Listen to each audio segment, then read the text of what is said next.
11 mathematics part first chapter 4 determinant and matrices determinant of order 3. तर आपण आज शिकत आहोत डिटर्मिनंट ऑफ ऑर्डर 3.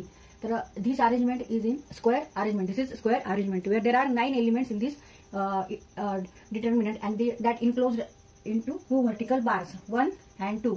या 2 व्हर्टिकल बार्स मध्ये हे इनक्लोज आहेत, आतमध्ये हे एलिमेंट्स आहेत. तर हे असं लिहिण्याची पद्धत आहे. ह्याला आपण काय म्हणतो, डिटर्मिनंट असं म्हणतो. तर ह्या डिटर्मिनंट मध्ये रो किती आहेत, रो 1 2 3. हा एक रो, नंतर हा एक रो आणि हा एक रो, म्हणजे 1 2 3 3 रोज अँड 3 कॉलम्स. जे हॉरिझॉन्टल आहे त्याला आपण रो म्हणतो आणि जे व्हर्टिकल्स आहेत त्याला आपण कॉलम म्हणतो. आता फर्स्ट रो मध्ये कोणते कोणते एलिमेंट्स आहेत, तर फर्स्ट रो मध्ये A11 A12 A13 हे सगळे फर्स्ट रो मधले एलिमेंट आहे. फर्स्ट रो मधले एलिमेंट आहेत. आता इथे 1 हा जो आहे हा काय रिप्रेझेंट करतो, तर हा कोणत्या रो मध्ये आहे हे तो रिप्रेझेंट करतो. आणि ते हा 1 काय रिप्रेझेंट करतो, तर हा कोणत्या कॉलम मध्ये आहे ते रिप्रेझेंट करतो. A11 म्हणजे this element in first row and first column. A12 म्हणजे हा एलिमेंट कुठे आहे, फर्स्ट रो मध्ये आहे, पण ह्याचा कॉलम कोणता आहे, सेकंड, म्हणजे इथे येणार. A13 हा फर्स्ट रो मध्ये आहे, पण कॉलम ह्याचा थर्ड कॉलम आहे. तर इथे रोज साठी आपण काय घ्यायचे, रो साठी R1. इथं हा फर्स्ट रो आहे म्हणून इथे R1 घेतले. हा सेकंड रो आहे, हा थर्ड रो आहे, आणि कॉलम मध्ये हा फर्स्ट कॉलम इथे C1 घेऊ, इथे C2 आणि इथे C3. तर इथे RI represent rows and here I is number of rows. Here CJ represent column where J is the number of column. आता समजा एक आपल्याला एलिमेंट दिलाय AIJ असा एलिमेंट आहे, तर हा काय रिप्रेझेंट करतो, हा कोणत्या कॉलम मध्ये कोणत्या रो मध्ये आहे, तर आता इथे हा एलिमेंट आहे AIJ. तर हा काय रिप्रेझेंट करतो, represent the element in ith row and jth column.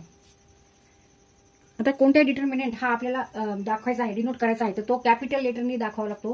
म्हणजे कॅपिटल लेटर कोणते, ABCDE हे सगळे कॅपिटल लेटर जे आहेत त्याने आपण एखादा डिटर्मिनंट रिप्रेझेंट करू शकतो की हा determinant A determinant B determinant. आता ह्या डिटर्मिनंटला इथे आपण नाव काय दिलं नाही, तर आपण इथे A असं देऊ शकतो, A डिटर्मिनंट असं, A डिटर्मिनंट, किंवा आपण डेल्टानी सुद्धा रिप्रेझेंट करता येतो. We can write rows or column separately. For example, here second row म्हणजे A21 A22 A23 these three elements are in second row. तर तो आपल्याला रिप्रेझेंट करायचा, दाखवायचा आहे, तर इथे आपण ह्या पद्धतीने रो असं दाखवू शकतो. आता समजा आपल्याला थर्ड कॉलम मधले एलिमेंट दाखवायचे, तर थर्ड कॉलम आपल्याला असा व्हर्टिकल दाखवावं लागेल. थर्ड कॉलम मध्ये हे सगळे एलिमेंट आहेत A13 A23 अँड A33. आता आपल्याला फर्स्ट रो रिप्रेझेंट करायचा. फर्स्ट रो हा कसा असतो, हॉरिझॉन्टल, म्हणजे हे सगळे नंबर्स येणार, हे सगळे घटक येणार, हे सगळे एलिमेंट्स येणार.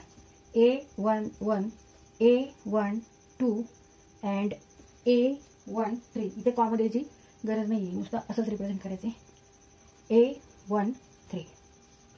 तर हा फर्स्ट रो आहे. The first